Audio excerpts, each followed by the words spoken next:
सबको जय मसीह की। और बहुत से मसीह भाई बहन हैं इस दुनिया में जो ये नहीं जानते कि हमें नया नियम पढ़ना चाहिए या पुराना नियम। आज तक देखा गया है कि कई लोग इस बात में लगे रहते हैं कि हम नए नियम से आज्ञाओं को माने या पुराने नियम से। तो जैसा प्रभु यीशु मसीह ने मुझ पर अनुग्रह किया है, मैं आप सभी को बताना चाहता हूँ कि हमें बाइबल नए नियम से पढ़ना है या पुराने नियम से, और किस तरह की आज्ञाओं को हमें मानना है। देखिए, जैसे कि एक बाइबल में पुराना और नया नियम दोनों होता है। पुराने नियम में यहोवा परमेश्वर का जिक्र है और नए नियम में यीशु मसीह का जिक्र है। एक वक्त था जब यहोवा परमेश्वर सीनै पर्वत में उतर कर आए और उन्होंने मूसा को वो आज्ञाएं दी जिन्हें मूसा ने अपने लोगों को उस वक्त बताया, और वो व्यवस्था पुराने नियम में पाया जाता है। और संपूर्ण पुराना नियम उस व्यवस्था से भरा हुआ है। पर जब यीशु मसीह ने देखा कि उस व्यवस्था के द्वारा, उस नियम के द्वारा मनुष्य का उद्धार नहीं हो रहा है, हर इंसान पाप में गिर ही जाता है, क्योंकि एक ही नियम के तोड़ देने से सारी व्यवस्था असफल हो जाती है, जिससे व्यक्ति पापी ठहरता है और उसका न्याय होता है। तब प्रभु यीशु मसीह ने सोचा कि इस व्यवस्था के बदले में मैं इस पृथ्वी पर उतर आऊँगा, और 2000 साल पहले यीशु मसीह इस पृथ्वी पर उतर आए और उन्होंने उन तमाम व्यवस्था को अपने ऊपर ले लिया, और उससे आने वाले उन तमाम पापों को जो इस युग और आने वाले युग के लोग झेलते, अपने बदन पर लेकर, उस पाप गुनाह के सज़ा को लेकर वो सलीब पर चढ़ गए और उस व्यवस्था को उन्होंने पूरा किया। लोप नहीं किया, गायब नहीं किया, कट नहीं किया, ख़त्म नहीं किया, पर उस व्यवस्था को उन्होंने अकेले एकमात्र प्रभु यीशु मसीह ने पूरा किया सलीब पर। तो फिर इस ज़माने के लोग या जो मसीह भाई बहन हैं, उन्हें क्या करना चाहिए? हमें अब यीशु मसीह के पीछे चलना चाहिए। जी हाँ, क्या वाकई हमें यीशु मसीह की ही आज्ञाओं को मानना चाहिए? तो जो लोग नहीं जानते हैं उनको मैं सिखाना चाहता हूँ, बताना चाहता हूँ कि हमें कैसे पता लगता है कि हमें नए नियम की ही आज्ञाओं को मानना है। चलिए एक दो वचन देख लेते हैं ताकि आप समझ सकें और आपको बुद्धि की प्राप्ति हो।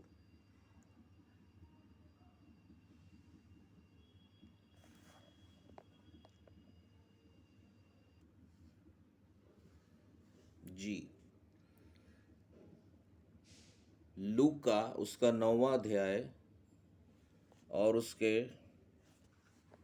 28 से हम पढ़ेंगे। लिखा, इन बातों के कोई 8 दिन बाद वह पतरस, यूहन्ना और याकूब को साथ लेकर प्रार्थना करने के लिए पहाड़ पर गया। जब वह प्रार्थना कर ही रहा था तो उसके चेहरे का रूप बदल गया और उसका वस्त्र श्वेत होकर चमकने लगा। और देखो, मूसा और एलिया, ये दो पुरुष उसके साथ बातें कर रहे थे। मूसा और एलिया यीशु मसीह के साथ दिखाई दिए। मूसा और एलिया पुराने नियम को दर्शाता है। मूसा और एलिया का जिक्र पुराने नियम में पाया जाता है। ये दोनों यीशु मसीह के साथ बातें करते हुए पाए गए। ये महिमा सहित दिखाई दिए उसके मरने की चर्चा कर रहे थे जो यरूशलेम में होने वाला था। पतरस और उसके साथी नींद से भरे थे। जब अच्छी तरह सचेत हुए, उसकी महिमा और उन दो पुरुषों को जो उसके साथ खड़े थे देखा। जब वे उसके पास से जाने लगे तो पतरस ने यीशु से कहा, हे स्वामी, हमारे यहाँ रहना भला है, अतः हम 3 मंडप बनाए, एक तेरे लिए, एक मूसा के लिए और एक एलिया के लिए। वह जानता था कि क्या कह रहा है, वह न जानता था कि क्या कह रहा है। वह यह कह ही रहा था कि एक बादल ने आकर उन्हें छा लिया, और जब वे उस बादल से घिरने लगे तो डर गए। तब उस बादलों में से यह शब्द निकला, ये मेरा पुत्र और मेरा चुना हुआ है, इसकी सुनो। ध्यान देने की बात, ये 35 पद है, लिखा है, तब उस बादल में से यह शब्द निकला, यह मेरा पुत्र और मेरा चुना हुआ है, इसकी सुनो। कितने लोग दिखाई दिए? 3 लोग, मूसा, एलिया और यीशु मसीह।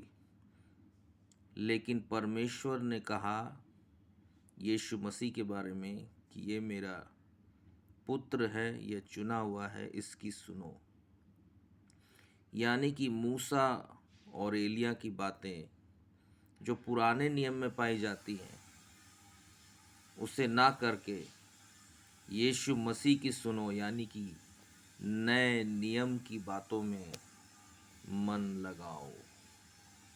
यह शब्द होते ही यीशु अकेला पाया गया और वे चुप रहे, और जो कुछ देखा था उसकी कोई बात उन दिनों में किसी से ना कही। अगला वचन पढ़ लेते हैं हम, 2 कुरिन्थियों उसका 5 और उसका 17। इसलिए यदि कोई मसीह में है तो वह नई सृष्टि है, पुरानी बातें बीत गई है, देखो सब बातें नई होगी। पुरानी बातें यानी पुराना नियम, व्यवस्था की बातें, मूसा और एलिया की बातें बीत गई हैं, पुरानी हो गई है, सब कुछ नया हो गया। जी हाँ, जब यीशु मसीह ने आपके और हमारे लिए अपना प्राण दे दिया तो हमारा फर्ज है यीशु मसीह की सुने, और यीशु मसीह की बातें नए नियम में पाई जाती हैं। तो फिर क्या पुराना नियम पढ़ना नहीं चाहिए? जी हाँ, हम बिल्कुल पढ़ सकते हैं। जैसे दाऊद है, अब्राहम है, मूसा है, एलिया है, एलीशा है, यर्मिया है, यशाया है, योना है, दानियल है। हम उनकी बातों को पढ़कर, उन वचनों को पढ़कर अपने विश्वास को बढ़ा सकते हैं। लेकिन आज्ञाएं और नियम हमें नए नियम से ही मानना और पढ़ना जरूरी है। इसलिए मन लगाकर नए नियम में अपना ध्यान दीजिए और नए नियम को पढ़िए।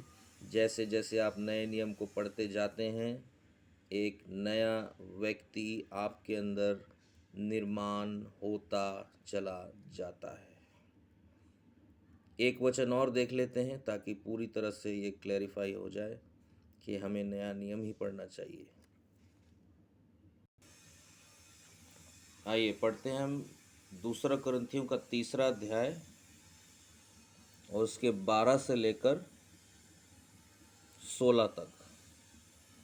ठीक है, लिखा, इसलिए ऐसी आशा रखकर हम हियाव के साथ बोलते हैं और मूसा के समान नहीं, जिसने अपने मुंह पर पर्दा डाला था ताकि इजरायली उस घटने वाले तेज के अंत को न देखें, परंतु वे मतिमंद हो गए, यानी उनकी बुद्धि बंद हो गई, क्योंकि आज तक पुराना नियम पढ़ते समय उनके हृदयों पर वही पर्दा पड़ा रहता है। ध्यान दीजिए, कई लोग पुराने नियम को पढ़ते रहते हैं, सारा दिन पढ़ते रहते हैं। जो लोग पुराना नियम पढ़ते हैं उनके पास किसी भी तरह का प्रकाशन नहीं पहुंचता, क्योंकि प्रकाशन यीशु मसीह के द्वारा है। जब हम यीशु मसीह की बातों में, नए नियम की बातों पे, पवित्र आत्मा की बातों पे मन लगाते हैं, तब हमारे पास प्रकाशन आता है। तो इसलिए लिखा, परंतु वे मतिमंद हो गए, क्योंकि आज तक पुराना नियम पढ़ते समय उनके हृदयों पर वही पर्दा पड़ा रहता है, पर वह मसीह में उठ जाता है। आज तक जब कभी मूसा की पुस्तक पढ़ी जाती है तो उनके हृदय पर पर्दा पड़ा रहता है। परमेश्वर का वचन आप ही बता रहा है कि पुराना नियम जब हम पर पढ़ते हैं तो हमारे आँखों में, हृदयों में, जीवन में एक तरह का पर्दा पड़ा रहता है। परंतु जब कभी उनका हृदय प्रभु की ओर फिरेगा, यानी यीशु मसीह की ओर जब फिरेगा, जब आप प्रभु यीशु मसीह के वचनों को, नए नियम को पढ़ेंगे, तब वह पर्दा उठ जाएगा। इसलिए भाइयों बहनों और तमाम मसीह भाई बहनों से मैं कहना चाहता हूँ, निवेदन करना चाहता हूँ कि बहुत सी शिक्षाएं हैं इस दुनिया में, बहुत से प्रचारक हैं, बहुत से उपदेशक हैं जो नहीं जानते।